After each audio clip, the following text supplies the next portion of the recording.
What the heck is going on, everybody? Welcome back to another episode of Form Check Friday. I'm your host, Lord Farquaad. That's my hair.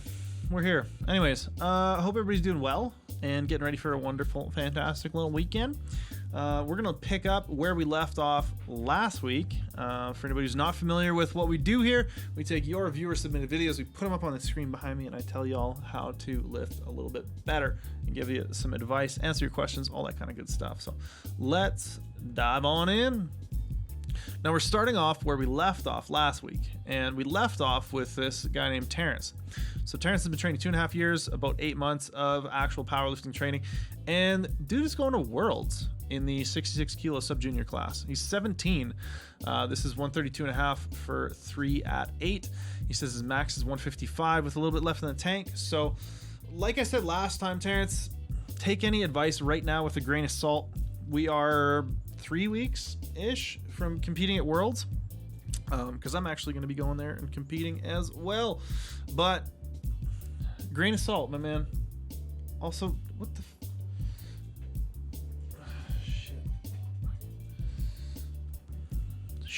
lights in the shot. All right. So take advice with a grain of salt right now. If I tell you to do anything, the intention of any cue I give you is try it out really quick in some light work or warm-ups. If it feels better instantly, keep it. If it doesn't feel better instantly, ditch it or put it on a list and try it out after your competition. So always important to put any sort of technique, cueing, or advice like that into context. So I think the biggest thing I'm seeing here is we're just a little loose in the bottom. And that might be an easy thing to implement, right? Like, depth is good here. We're going a little bit deeper, and we're kind of like hitting the bottom a little bit, right? As opposed to being a little bit more controlled in the bottom, maybe cutting depth ever so slightly. Again, you're getting ready for a competition, so if you're going to cut depth, film it from the side, be brutally honest, send it to referees that you know. Make sure that if you're going to cut depth, that you are still hitting competition depth. Very, very important. But I do think we could be a little tighter in the bottom. I think perhaps a slightly narrower stance would allow you to maintain a little bit better organization as you hit the bottom and as you come up out of the bottom. But other than that, like, your squat's really good, right? You're a strong person for your size and your age and all that kind of stuff, as evidenced by the fact that you got a ticket to go to Worlds. So good for you. I hope to see a good performance out of you. And honestly, more than anything, just good luck. Have a good prep, and hopefully it all comes together for you on meet day. But in terms of technique advice, yeah, just try to tighten up that bottom. You can see your butt kind of tucks under you here a little bit, and I think that's just from getting loose. So we're gonna leave it at that. We're not gonna go too in depth on Terence, because, like I said, I wanted to mostly keep things the same. So this is Chris. He's doing some bench press. He's been lifting about a year. He is from Australia. He says he's not looking to compete. He's a little bit concerned about bar path and the speed of eccentric and the touch point. So a couple of very specific concerns there. So let's take a look. Now, first off, the thing I always critique on people is the unrack. And I actually think this looks pretty good. We're not losing shoulder position. Once he picks the bar up, he brings it out into position over his body. So I'm happy with that. I think your touch point's good. I think your eccentric is good. The only thing I would say is we're maybe a little bit over tucked, right? Your bar path is kind of like this. What I would want to see is more like this, right? So when you're coming down, you're kind of like tucking first and then coming straight down. I would say bring it straight down and then kind of tuck as you get to the bottom, right? We want this idea of kind of like screwing the arms in and out as we go through the movement, right? We're going from external rotation in the bottom to more internal rotation at the top, and I'm talking about the shoulder joint. Internal being the elbows up towards your head, external being the elbows down towards your trunk, right? And I think we have a little bit too much external to the point where the elbows are kind of like out in front of the bar the whole time, and potentially out in front of the bar by a bit too much. So that would be maybe the only thing I would think. And yeah, it looks like this is number one, super light, because you basically just delt raise that back off your trunk, right? You're like down here and then you kind of just like do this as opposed to actually pressing, right? We got to learn to try to like press it more and think less about this like horizontal movement. So yeah, elbows flared at least a little bit more. And I think, yeah, you kind of like have a bar path like this, and then it comes back and up. So it's almost the inverse of what we're looking for, right? We want it to come like this and then back and up. So hopefully all those cues and ways of thinking about internal, external rotation throughout the bench press, hopefully those help a little bit. All right, Wyatt started conjugate just recently, I guess. Hit 125 kilos for triple at 7, and he feels like he's slow off the floor. So number one, the reason you're slow off the floor is because you are skipping pulling it off the floor on every rep except this first one. That touch and go, that little bounce there, you're robbing yourself of the training stimulus of pulling the bar off the floor. So the reason you're slow off the floor with heavy weights is because you don't practice it in your other sets. And yeah, this is pretty common. Honestly, a lot of people do this. They'll do these touch and go deadlifts and then be like, well, I don't know why I suck here. It's because, well, you go from here to bouncing back to here. You're using like elastic energy as opposed to having to break the bar off the floor from a dead stop, hence the name deadlift,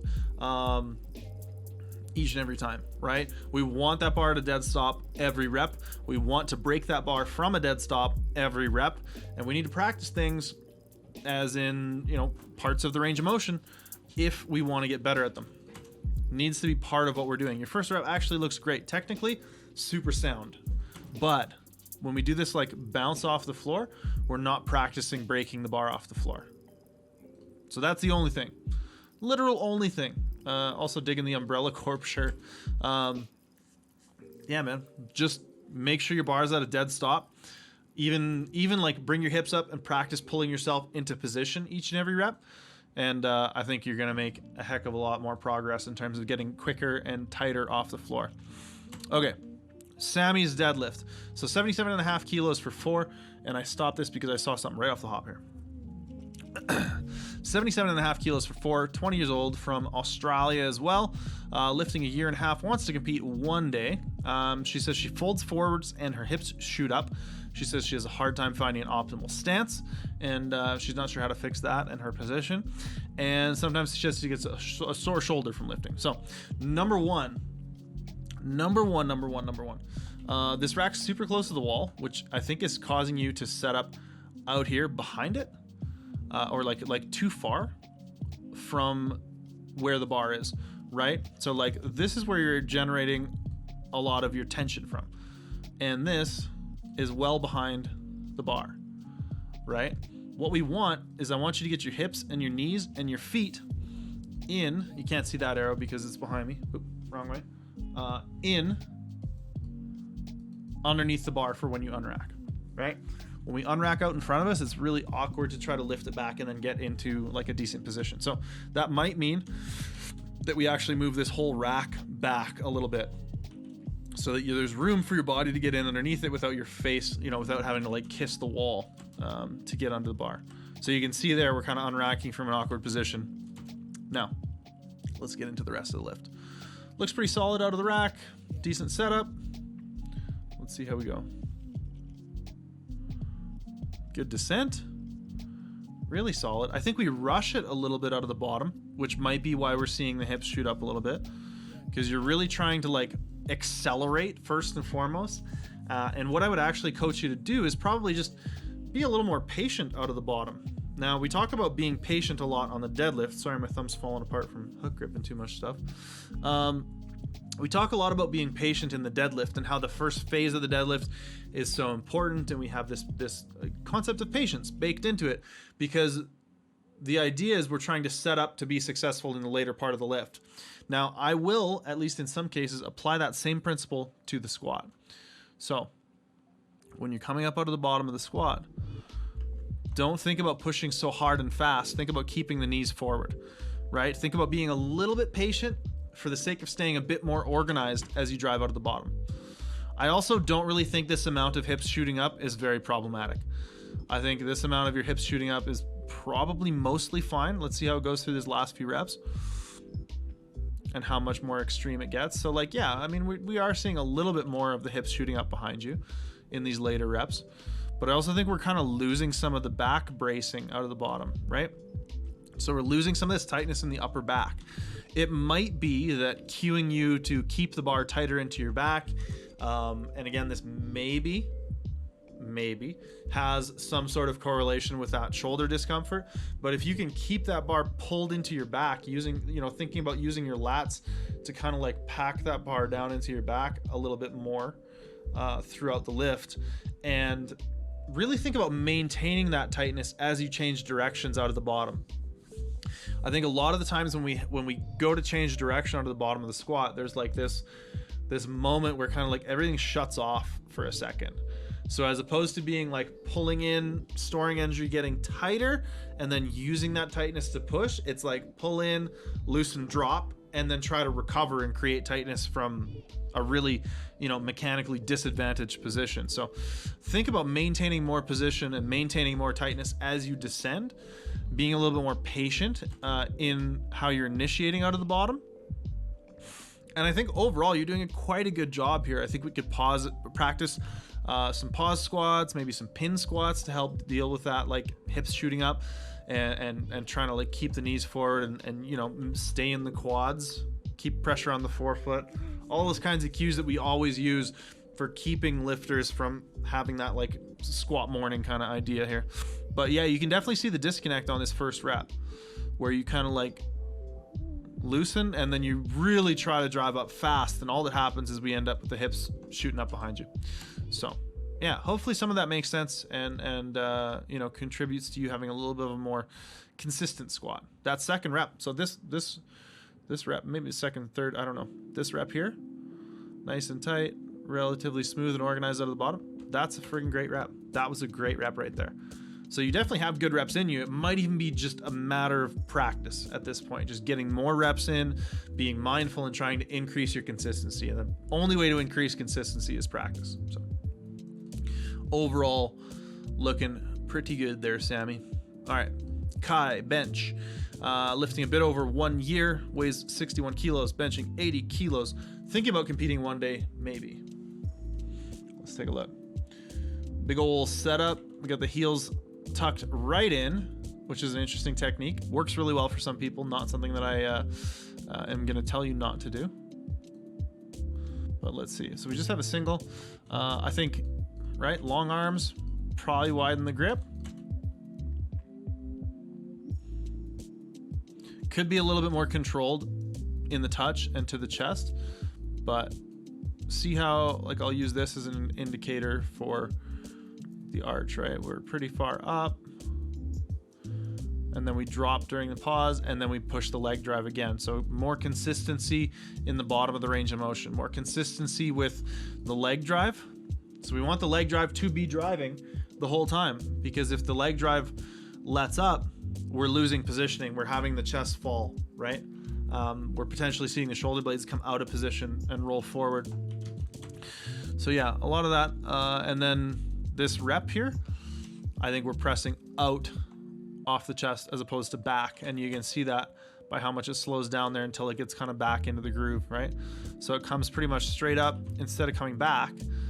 And let's say our ideal bar path, if this is your chest and this is your shoulder, ideal bar path is gonna look something like that. What's happening here is you're coming up and out, and then it's kind of drifting and slow, and then it gets back to here, and it's like, oh, okay, speedy from there. So we have to work on consistency with the bar path as well. Changing the volume with the scroll wheel, who knew? Other than that, I think we're okay. Now, again, just to recap really quick, more control and tightness on the chest. It's kind of just loose in the bottom there. More leg drive consistency throughout the set so that the chest doesn't fall during the pause. And then working on the bar path, right? Right now the elbows are flaring really early and almost getting out behind the bar, which is causing the bar to go out this way. If we can keep the elbows slightly tucked as we press off the chest, we're gonna be able to guide that bar back over the shoulders and I think have a bit more success with that rep. Lastly, we have David doing some deadlifts. So David's been lifting for a while. He says he's working on technique right now. He says he can't seem to keep his back neutral. He says the weight doesn't feel heavy. He's done 100 pounds more than this for doubles, but he doesn't want to hurt his back. So this is 365 with neighbor-friendly eccentrics, he called it. And yeah, what I want here is for everyone watching this video to head down into the comments section below and let us know what you think David can do to help his deadlift. How do you cue yourself to have a nice flat neutral back? Is this amount of rounding something you'd be concerned about if you were coaching this lifter? Is he going to hurt himself from rounding his back? Right? Is that a surefire thing? Is that something? Maybe, maybe not. And yeah, let's leave our constructive criticism for David in the comment section below. And I will start next week with David's critique. Real quick before I sign off, I just want to mention that I want everybody to go ahead and think about checking out the Calgary Barbell app. That's one way that really supports us, and you get a heck of a lot out of it too. You get access to all of our programs in the program library, access to myself and the other Calgary Barbell coaches through our exclusive coaching Discord for the app users only. And it does, it does well for the company, so we're able to continue making content like this. We're going to be moving into our CBB HQ very, very soon. We're going to be coming out with a lot of fantastic content. And yeah, just thanks everybody for the support, and we'll see y'all next week.